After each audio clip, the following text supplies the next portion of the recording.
आखिरकार साईं ट्रस्ट ने माना कि साईं मुस्लिम फकीर थे।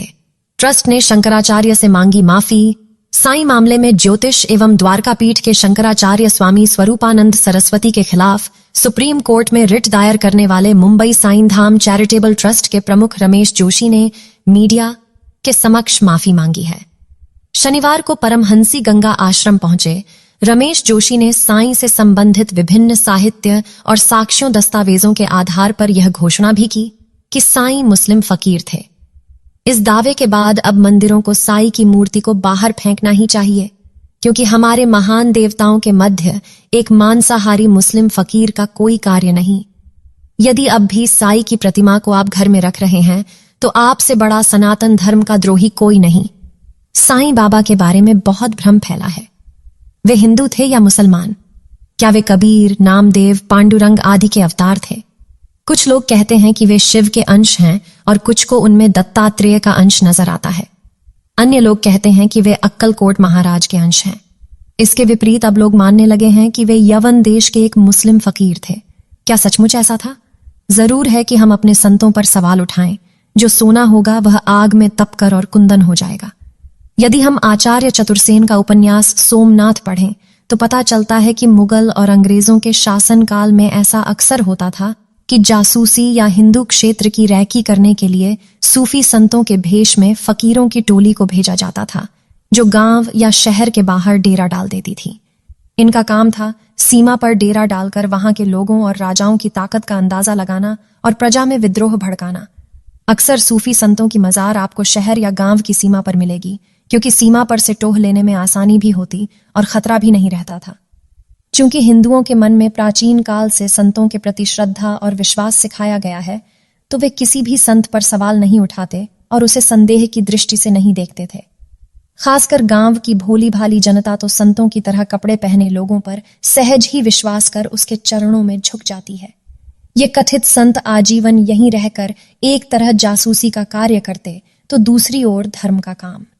साईं के विरोधी और कट्टर हिंदुओं का तर्क है कि ऐसे कई सूफी संत हुए हैं जिन्होंने रामकृष्ण की भक्ति के माध्यम से हिंदुओं को धीरे धीरे इस्लाम के प्रति श्रद्धावान बनाया और अंततः उन्हें इस्लाम की ओर मोड़ दिया। आज भी ऐसे कई संत सक्रिय हैं। साईं बाबा भी इसी साजिश का एक हिस्सा है। साईं के बारे में ऐसे लोगों का तर्क है कि साईं अपना ज्यादातर वक्त मुस्लिम फकीरों के संग बिताते थे। वे कुछ महीनों तक अजमेर में भी रहे थे।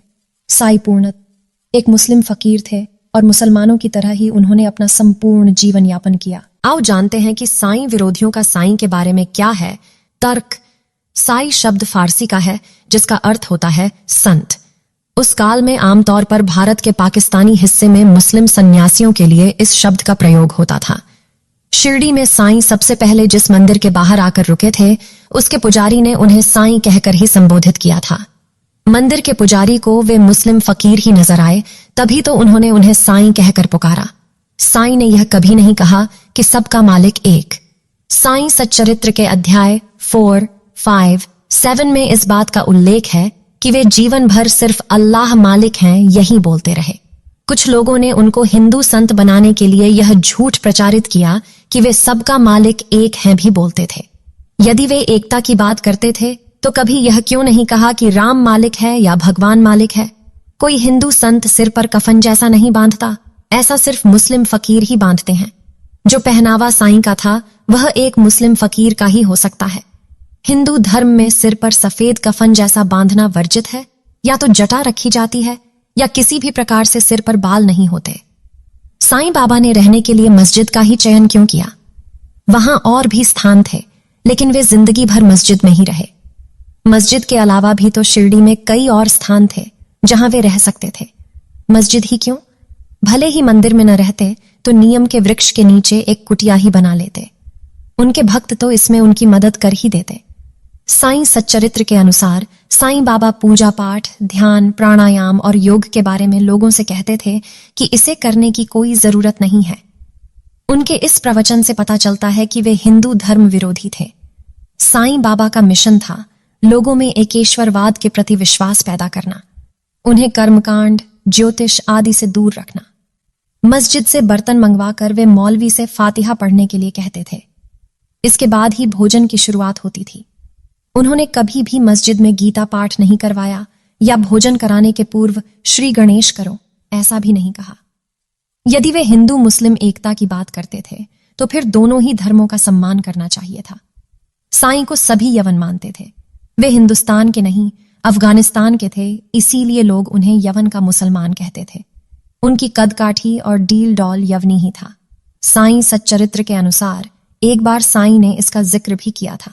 जो भी लोग उनसे मिलने जाते थे उन्हें मुस्लिम फकीर ही मानते थे, लेकिन उनके सिर पर लगे चंदन को देखकर लोग भ्रमित हो जाते थे। बाबा कोई धूनी नहीं रमाते थे जैसा कि नाथ पंथ के लोग करते हैं।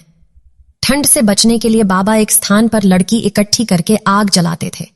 उनके इस आग जलाने को लोगों ने धूनी रमाना समझा। चूंकि बाबा के पास जाने वाले लोग चाहते थे कि बाबा हमें कुछ न कुछ दे, तो वे धूनी की राख को ही लोगों को प्रसाद के रूप में दे देते थे। यदि प्रसाद देना ही होता था तो वे अपने भक्तों को मांस मिला हुआ नमकीन चावल देते थे। आजकल साईं बाबा को पुस्तकों और लेखों के माध्यम से ब्राह्मण कुल में जन्म लेने की कहानी को प्रचारित किया जा रहा है। क्या कोई ब्राह्मण मस्जिद में रहना पसंद करेगा? साईं के समय 2 बार अकाल पड़ा, लेकिन साईं उस वक्त अपने भक्तों के लिए कुछ नहीं कर पाए। एक बार प्लेग फैला तो उन्होंने गांव के सभी लोगों को गांव से बाहर जाने के लिए मना किया, क्योंकि कोई जाकर वापस आएगा तो वह भी इस गांव में प्लेग फैला देता। तो उन्होंने लोगों में डर भर दिया कि जो भी मेरे द्वारा खींची गई लकीर के बाहर जाएगा वह मर जाएगा। इस डर के कारण भोली भाली जनता गांव से बाहर नहीं गई और लोगों ने इसे चमत्कार के रूप में प्रचारित किया कि साईं ने गांव की प्लेग से रक्षा की। प्लेग उनके गांव में नहीं आ सका। साईं के पास कई ऐसे लोग आते जाते थे जो उन्हें बाहर की दुनिया का हालचाल बता देते थे। साईं का जन्म 1830 में हुआ, पर इन्होंने आजादी की लड़ाई में भारतीयों की मदद करना जरूरी नहीं समझा, क्योंकि वे भारतीय नहीं थे। वे अंग्रेजों के जासूस थे, अफगानिस्तानी पंडारियों के समाज से थे और उन्हीं के साथ उनके पिता भारत आए थे। उनके पिता का नाम बहरुद्दीन था और उनका नाम चांद मियां।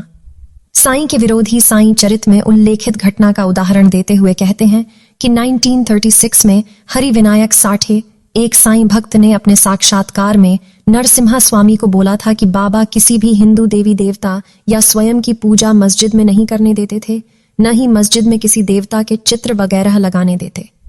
एक बार उन्होंने शिवरात्रि के अवसर पर बाबा से पूछा कि वे बाबा की पूजा महादेव या शिव की तरह कर सकते हैं, तो बाबा ने साफ इनकार कर दिया, क्योंकि वे मस्जिद में किसी भी तरह के हिंदू तौर तरीके का विरोध करते थे। फिर भी साठे साहेब और मेघा रात में फूल, बेलपत्र, चंदन लेकर मस्जिद की सीढ़ियों पर बैठकर चुपचाप पूजा करने लगे। तब तात्या पाटिल ने उन्हें देखा तो पूजा करने के लिए मना किया। उसी वक्त साईं की नींद खुल गई और उन्होंने जोर जोर से चिल्लाना और गालियां देना शुरू कर दिया, जिससे पूरा गांव इकट्ठा हो गया और उन्होंने साठे और मेघा को खूब फटकार लगाई। साईं सच्चरित्र साईं भक्तों और शिरडी साईं संस्थान द्वारा बताई गई साईं के बारे में सबसे उचित पुस्तक है। पुस्तक के पेज नंबर 17, 28, 29, 40, 58, 78, 120, 150, 174 और 183 पर साईं ने अल्लाह मालिक बोला, ऐसा लिखा है। पूरी पुस्तक में साईं ने एक बार भी किसी हिंदू देवी देवता का नाम नहीं बोला और न ही कहीं सबका मालिक एक बोला। साईं भक्त बताएं कि जो बात साईं ने अपने मुंह से कभी कही ही नहीं, उसे साईं के नाम पर क्यों प्रचारित किया जा रहा है? साईं को राम से जोड़ने की साजिश 12 अगस्त 1997 को गुलशन कुमार की हत्या के ठीक 6 महीने बाद 1998 में साईं नाम के एक नए भगवान का अवतरण हुआ। इसके कुछ समय बाद 28 मई 1999 में बीवी नंबर 1 फिल्म आई, जिसमें साईं के साथ पहली बार राम को जोड़कर AUM साईं राम गाना बनाया था।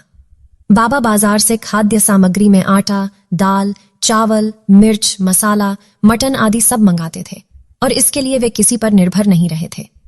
भिक्षा मांगना तो उनका ढोंग था। बाबा के पास घोड़ा भी था। शिरडी के अमीर हिंदुओं ने उनके लिए सभी तरह की सुविधाएं जुटा दी थीं।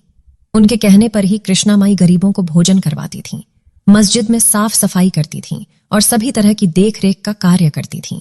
साईं मेघा की ओर देखकर कहने लगे, तुम तो एक उच्च कुलीन ब्राह्मण हो और मैं बस निम्न जाति का यवन मुसलमान, इसलिए तुम्हारी जाति भ्रष्ट हो जाएगी, इसलिए तुम यहां से बाहर निकलो।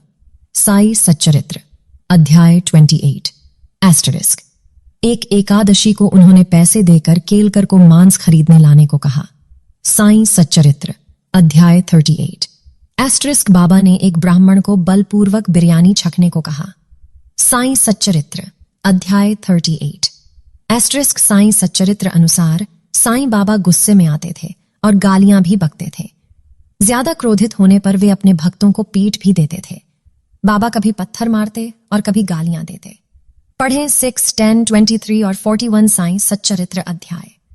एस्टरिस्क बाबा ने स्वयं कभी उपवास नहीं किया और न ही उन्होंने किसी को करने दिया। साईं सच्चरित्र अध्याय 32। एस्टरिस्क, मुझे इस झंझट से दूर ही रहने दो। मैं तो एक फकीर हूं, मुझे गंगा जल से क्या प्रयोजन। साईं सच्चरित्र अध्याय 28। अगर आपको वीडियो अच्छा लगा तो चैनल को लाइक और सब्सक्राइब करें।